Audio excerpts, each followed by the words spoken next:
میں بڑے ہی ادب و احترام کے ساتھ حضرت مولانا مفتی رفیق صاحب قاسمی دامت برکاتہ امام خطیب جامعہ مسجد کنٹونمنٹ بلہاری کو دعوت دیتا ہوں کہ حضرت اپنی قیمتی باتوں سے ہم تمام کو مستفید فرمائے۔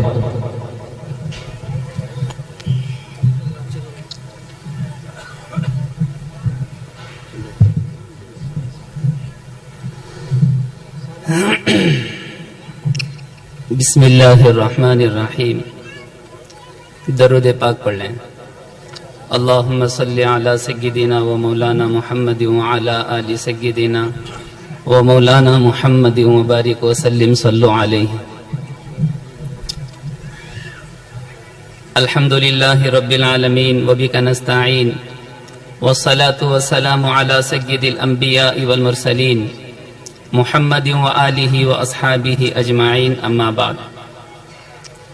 محترم معزز سامعین کرام، پردہ نشین خواتین، ماؤں، بہنوں، بہت دیر سے الحمدللہ طلبہ و طالبات کا پروگرام آپ احباب کی خدمت میں پیش کیا جا رہا تھا۔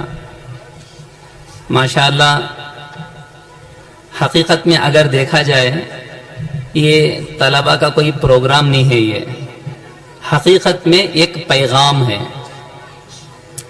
جو طلبہ اور طالبات نے ہمیں دیا ہے، اور بہت ہی اہم پیغام ہے۔ اسے پروگرام نہ سمجھیں، اسے ایک پیغام سمجھیں، اسے ایک میسج سمجھیں، اسے ایک امانت سمجھیں جو طلبہ نے اپنی محنت سے ہم تک پہنچایا ہے۔ اور واقعتاً اگر کہا جائے طلبہ کے اس پیغام کے بعد، ان کے اس پروگرام کے بعد پھر ہمارے بیانوں کی ضرورت بھی نہیں ہے، اس لیے کہ ہمیں جو کچھ کہنا تھا وہ ساری باتیں تو طلبہ نے کہہ دی۔ اور ماشاءاللہ مجمع بھی بڑی ہی توجہ کے ساتھ طلبہ کے اس پروگرام کو سن رہا تھا۔ اللہ آپ تمام احباب کو جزائے خیر عطا فرمائے۔ بس دو تین باتیں، بعض اہم باتیں عرض کرنی ہیں، اور ماشاءاللہ بڑے اکابر علماء یہاں پر تشریف فرما ہیں، تو ان کی خدمت، ان کی موجودگی میں ہمت اور جسارت کرتا ہوں۔ محترم معزز سامعین کرام، علم اللہ کا نور ہے۔ اگر یہ علم ہمارے بچوں کو بچپن میں مل جائے تو پھر بچے اس نور کے ذریعے زندگی بھر وہ ہدایت کے راستے پر چلیں گے، بشرطے کہ ان کے بچپن میں یہ نور ان کے سینوں میں، ان کے دلوں میں پھونک دیا جائے، پہنچا دیا جائے۔ اللہ معاف فرمائے، علم دین سے آج امت کی بڑی غفلت ہے، قرآن سے بڑی غفلت ہے۔ دنیا میں ہماری تباہی و بربادی کی وجوہات میں ایک اہم ترین وجہ ہے قرآن سے دوری، قرآن کی تعلیم سے دوری، علم دین سے دوری، یہ اہم ترین وجہ ہے۔ حضرت جناب محمد الرسول اللہ صلی اللہ علیہ وسلم کے دنیا میں آنے سے پہلے، آپ کی بعثت سے پہلے جو زمانہ تھا، اس زمانے کو زمانہ جاہلیت کہتے ہیں۔ اس زمانے کو اس وجہ سے زمانہ جاہلیت کہتے ہیں کہ وہاں علم نہیں تھا، قرآن نہیں تھا، جس کی وجہ سے اسے زمانہ جاہلیت کہا گیا۔ حضور اقدس صلی اللہ علیہ وسلم نے علم سے اس جہالت کو دور کیا، قرآن سے اس جہالت کو اللہ کے نبی صلی اللہ علیہ وسلم نے دور کیا۔ تو پھر زمانہ جاہلیت زمانہ نبوت بنا، خیر القرون بنا۔ محترم معزز سامعین کرام، علم مسلمان کے لیے ایسا ہے جیسا کہ انسان کے لیے پانی اور ہوا ہے۔ پانی اور ہوا کے بغیر جیسے انسان زندہ نہیں رہ سکتا، علم کے بغیر ایک مسلمان اپنے اسلام اور ایمان پر باقی نہیں رہ سکتا۔ بغیر علم کے آدمی تو اللہ کو بھی نہیں پہچان سکتا، وہ نہ نبی کو پہچان سکتا ہے، نہ اپنی دنیا کو سنوار سکتا ہے، نہ اپنی آخرت کو بنا سکتا ہے۔ محترم و معزز سامعین کرام، یہی وجہ تھی حضور اقدس صلی اللہ علیہ وسلم نے فضائل کو بتا کے علم دین پر اٹھایا امت کو. بے شمار سینکڑوں فضائل بتایا اللہ کے نبی صلی اللہ علیہ وسلم نے. من سلک طریقا یلتمس فیہ علما سہل اللہ لہ طریقا الی الجنہ. جو بندہ علم حاصل کرنے کے لیے چلتا ہے اللہ اس کے لیے جنت کا راستہ آسان کر دیتے ہیں. یہ بچے صبح سویرے گھروں میں ماشاءاللہ اٹھ کر مسجد کی طرف مکتب کے لیے جو بچے آ رہے ہیں حقیقت میں یہ مسجد کی طرف مکتب کی طرف نہیں آ رہے, یہ چل کے اپنے جنت کے راستے کو آسان کر رہے ہیں. یہ ان کا چلنا مسجد کی طرف نہیں ہے, ان کا چلنا جنت کی طرف ہے. ان کے چلنے کی برکت سے اللہ ان کے لیے جنت کے راستے ہموار کر رہے ہیں. یہ علم ہے, یہ نور ہے اللہ کا, جس کے ذریعے انسان دنیا کے اندر ہدایت پاتا ہے, رہبری پاتا ہے, کامیابی پاتا ہے, عزت پاتا ہے. دو چیزیں ایسی ہیں دنیا میں جس کے ذریعے لوگ آپس میں ایک دوسرے کی عزت کرتے ہیں, اس کا احترام کرتے ہیں, اس کا ادب کرتے ہیں. دو چیزوں کی بنیاد پر سب سے پہلی چیز جس کی وجہ سے لوگوں کو عزت ملتی ہے وہ علم ہے. علم کی وجہ سے لوگوں کو عزت ملتی ہے. دوسری چیز جس کی وجہ سے لوگوں کو عزت ملتی ہے اس کے اخلاق ہیں. اور یہ دونوں چیزیں حضور اقدس صلی اللہ علیہ وسلم کو کمال درجے کی دی گئی تھی, سب سے اعلیٰ درجے کی دی گئی تھی. سب سے بڑے عالم اللہ کے نبی صلی اللہ علیہ وسلم تھے اور سب سے بلند و بالا اخلاق والے حضور اقدس صلی اللہ علیہ وسلم کی ذات اقدس تھی. تو محترم و معزز سامعین کرام, ماشاءاللہ بہت ہی دل کو اطمینان ہوا اور بے پناہ خوشی ہوئی طلبہ کے اس پروگرام کو دیکھ کر کہ حالات حاضرہ میں جن چیزوں کی ضرورت ہے وہ چیزیں ماشاءاللہ لوگوں کے سامنے رکھی گئیں. یہ بچپن کا پچپن تک ہے, اگر اس بچپن میں بچوں کو صحیح رہبری کی جائے, ان کو صحیح رخ دکھا دیا جائے, صحیح راستے پر اگر ان کو ڈھال دیا جائے تو پوری زندگی ان کی محفوظ رہے گی, پوری زندگی. میری ماؤں میری بہنوں ماشاءاللہ بڑی تعداد میں یہاں پر مائیں بہنیں جمع ہیں. اولاد اللہ کی عظیم نعمت ہے, عظیم نعمت. اس نعمت کا اندازہ آپ لگاؤ. نبیوں نے اولاد کے لیے دعائیں کی ہیں. نبی کی دعا کوئی معمولی نہیں ہوتی, اور نبی جس چیز کو مانگتے ہیں نبی کا مانگنا ہی دلیل ہے کہ وہ چیز کوئی معمولی نہیں ہے. قرآن میں دیکھو نبیوں کی دعائیں ہیں. حضرت زکریا علیہ السلام کی دعا, حضرت ابراہیم علیہ السلام کی دعائیں ہیں قرآن مقدس میں.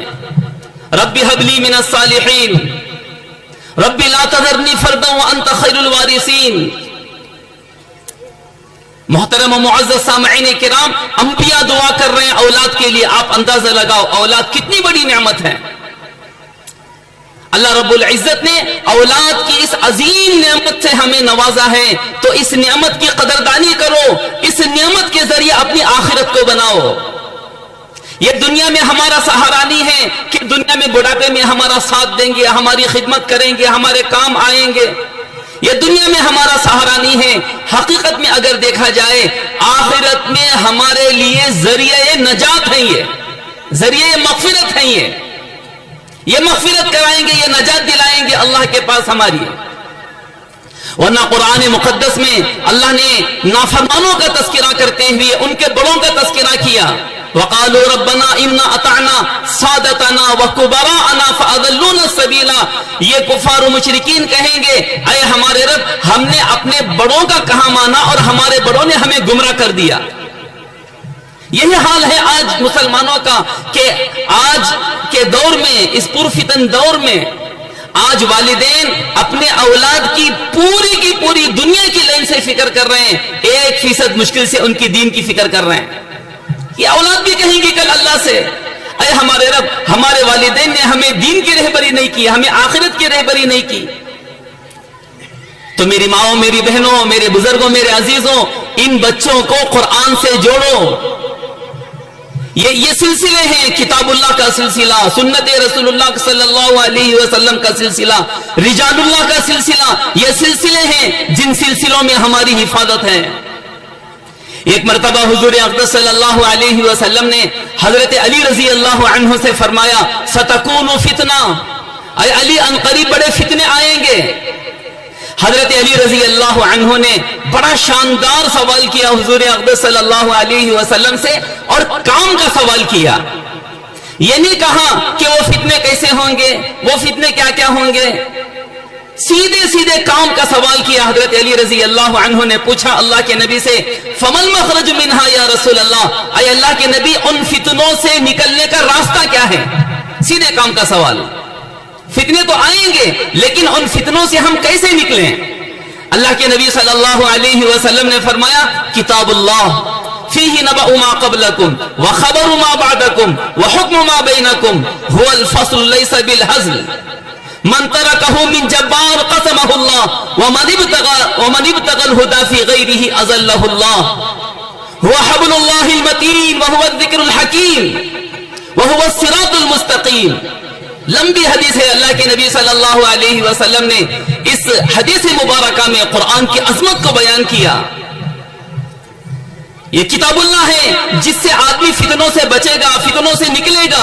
قرآن کو مضبوطی سے تھامے اپنی زندگی کے اندر. اللہ کے نبی صلی اللہ علیہ وسلم نے اس حدیث مبارکہ میں ایک لفظ کہا، وہ حبل اللہ المتین، اللہ کی مضبوط رسی ہے قرآن. جو اس قرآن کو مضبوطی سے تھامے گا وہ اللہ کی رحمت میں چلا جائے گا. وہ تو میرے محترم بزرگوں، دوستوں، میری ماؤں، میری بہنوں، قرآن سے اپنے رشتے کو مضبوط کرو، اپنی اولاد کے رشتے کو مضبوط کرو. ماشاءاللہ یہ مکاتب کا نظام ہے، جس مکاتب کے نظام کے ذریعے بچوں کو قرآن سے، شریعت سے، سنت رسول اللہ صلی اللہ علیہ وسلم سے، دین سے جوڑا جاتا ہے. یہ ہماری آخرت ہے. یہ ہماری آخرت ہے. یہ ایک ایک حرف بچہ مکتب کے ماحول میں آ کر جو پڑھے گا، اس ایک ایک حرف کا بدلہ صلہ ملے گا آپ کو. دنیا میں جو کچھ انقلاب آیا ہے وہ انقلاب کا ایک بہت بڑا حصہ امت کی خواتین، عورتوں کی طرف جاتا ہے، عورتوں کے حصے میں جاتا ہے. یہ مائیں بہنیں ہیں جن کی محنت سے دنیا میں بڑے بڑے اولیاء اللہ پیدا ہوئے. آپ ایک ایک ولی کی تاریخ اٹھا کے دیکھو، ایک ایک عالم کی، ایک ایک مفسر کی، ایک ایک محدث کی آپ تاریخ اٹھا کے دیکھو. ہر ایک کے پیچھے ان کی ماؤں کی محنت ہے. یہ مائیں ہیں جن کی گودوں میں جب دین تھا، شریعت تھی، جن کے گودوں کے اندر جب احکامات رسول اللہ صلی اللہ علیہ وسلم تھے، تو پھر ان کے گودوں سے اولیاء پیدا ہوئے، قطب پیدا ہوئے، ابدال پیدا ہوئے، علماء پیدا ہوئے، صلحاء پیدا ہوئے. یہ واقعتاً کسی نے صحیح کہا ہے، مردوں کی زندگی میں دین آئے گا تو اس کا دین گھر کی دہلیز تک ہے. اگر عورتوں کی زندگی میں دین آئے گا تو یہ دین نسلوں نسلوں تک چلے گا. یہ دین نسلوں میں دین آئے گا. اللہ ہماری حفاظت فرمائے. اگر ہماری ماؤں بہنوں کی گودیں دین سے خالی ہو گئی، ہماری نسلیں دین سے محروم رہ جائیں گی. ہماری نسلیں محروم رہ جائیں گی دین سے. تو یہ جو ماشاءاللہ بہت ساری خواتین یہاں پر جمع ہیں، اپنے بچوں کی تربیت کریں، فکر کریں. یہ مرد کیا کرتے بیچارے؟ صبح سویرے اپنے کاروبار دھندوں میں نکل جاتے ہیں اور شام کو تھکے ہارے آتے ہیں. یہ ماں کے ذمہ ہے کہ ماں اپنے بچوں کی نگرانی کرے، ان کی تعلیم کی، ان کی تربیت کی، ان کے مزاج کی. دیکھیں کتنا پرفتن ماحول ہے اور کتنا پرخطر ماحول ہے.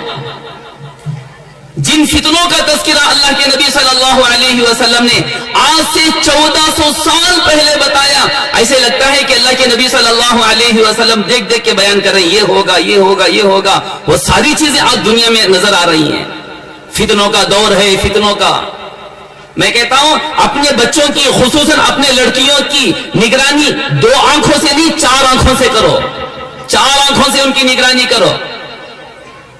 دیکھو وہ کس سے بات کر رہے ہیں، ان کا فرینڈ سرکل کیا ہے، کس سے دوستی کر رہے ہیں، وہ کس سے چیٹنگ کر رہے ہیں، کس سے رابطہ کر رہے ہیں، کس سے بات کر رہے ہیں. دیکھو کون ہے ان کے دوست اور ان کا فرینڈ سرکل کیسا ہے. ان کی نگرانی کرو ورنہ یہاں سے نکل جائیں گے یہ.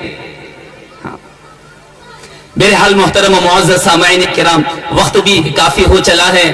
ماشاءاللہ طلباء اکرام کا پروگرام ہی ہمارے لیے بہت کافی ہے، بہت کافی ہے. اگر ہم اسے سمجھ لیں تو ہمارے لیے یہ پروگرام بہت کافی ہے. تو بہرحال میں اپنے بہت ہی دل کے نہا خانوں سے ماشاءاللہ میں حاضرین کا شکر ادا کرتا ہوں کہ ہمیں اس لائق سمجھا اور اپنے پروگرام میں ہمیں بلایا.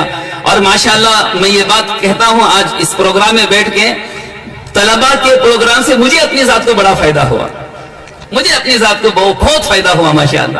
اللہ رب العزت ماشاءاللہ ہمارے اساتذہ کو, ہمارے اساتذہ کی خدمات کو بے پناہ قبول فرمائے, ان کے علم میں عمل میں اللہ خوب ترقی دے.